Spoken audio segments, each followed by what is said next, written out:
নাকি শোনা শোনা বলছো কেন? আমার নাম তো ফেদা কপালি। তোর নামটা ফেদা কপালি না হয়ে গুদমুখ হইলে আরো ভালো হতো। কি হইলো, নাম পছন্দ হইলো না? এরকম একটা আস্তে আস্তে গন্ধ লাগলো। বিয়ে করেছিস তো? না, আমি করিনি, আমার আব্বা করেছে। তোর আব্বা বিয়ে করেছে? তোর মা দেখতে ভালো?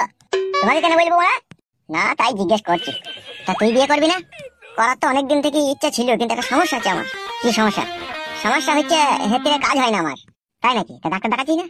ডাক্তার দেখেছিলাম তো, ডাক্তার বলছে তুই ডলাডলি বেশি করেছিস। তা তো করাই বাকি দরকার ছিল তোর।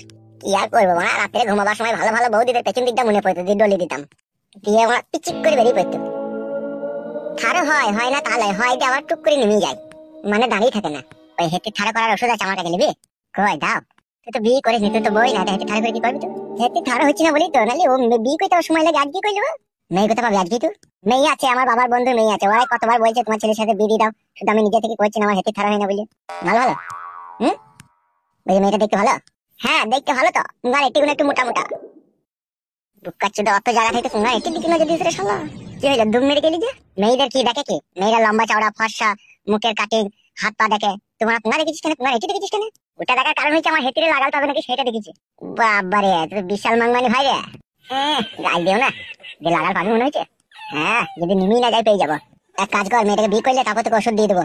ঠিক আছে তাই হবে। আর একটা কথা, মেয়েটাকে দেখার সময় আমাকে সাথে করে নিয়ে যাবে, ঠিক আছে? ঠিক আছে নিয়ে যাবো। তুমি থাকবো কোথা? আমি এখানেই বসে আছি, এরই থাকবো। কই রে বন্ধু, ফুটো মেরে দিয়েছি গুইতো। গুইতো মেরে দিয়েছি বন্ধু। ও তুমি হাঁটছো কেন বাড়া? তোমার বন্ধু কোনে কাঁদছিল, তুমি হাঁটছো? কে কাঁদছিল? এটা কে? কেন, ও আমার বন্ধু। ওই তো কাঁদছিল। কি ব্যাপার, কি রে ফুটো, তুই কাঁদছিলি? কি কাঁদা? কাঁদছিল হাউ মাউ করে। কি রে ফুটো, ও কি ঠিক বলছে? কি করবো, না কিন্তু উপায় আছে, বল। কেন, কি হয়েছে কি? বন্ধু তুমি বাড়ি যাও, তুমি কালকে এখানে আসবে, ঠিক আছে? আমি বসে থাকবো। ঠিক আছে, তাহলে থারা হওয়ার ওষুধটা দেবা তো? হ্যাঁ দিয়ে দেবো, তুমি কালকে এখানে আসবে। বেশ ঠিক আছে, তাহলে আমি চললাম। বস এখানে বস। তার আগে তুই কাঁদছিলি কেন, কি হয়েছে আমাকে বল। কি আর বলবো, সব শেষ হয়ে গেল। কি করে, কি হয়েছে কি? তোর বৌদি, এমএলএ সাহেবের বউ পালিয়ে গেল। এসব কি বলছিস তুই? কোথায় পালিয়ে গেল? তার নিজের স্বামী এমএলএ সাহেবের কাছে। সর্বনাশ।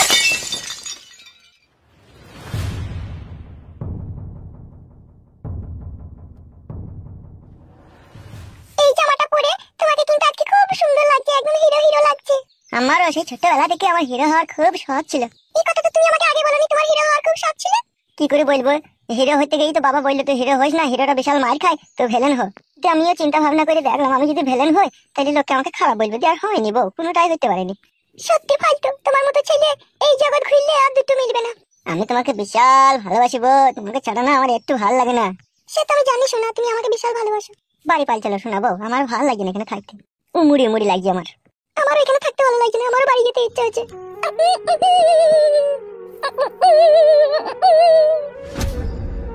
বৌদি তুমি?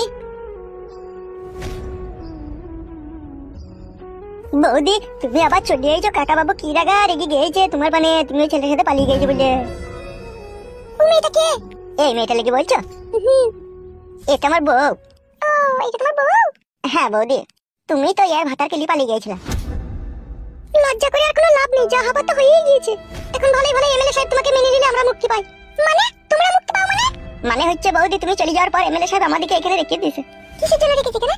ওই এমএলএ সাহেবের খাবার দাবার তৈরি করে ভাত তরকারি রাঁধবে, সেই জন্য। কেন আমার মেয়ে রাঁধতে পারছে না? কাকা বাবু তার মেয়েকে রাঁধতে মানা করেছে। তাই নাকি? হ্যাঁ বৌদি, তুমি বাড়ি এসে বাড়িতে থাকো, আমি এমএলএ সাহেবকে ডেকে আনছি। কি আর বলবো বোন, তোমাকে বলার কোনো ভাষা নেই। তোমার স্বামী আমাকে লোভ লালসার জালে ফাঁসিয়ে দিয়েছে।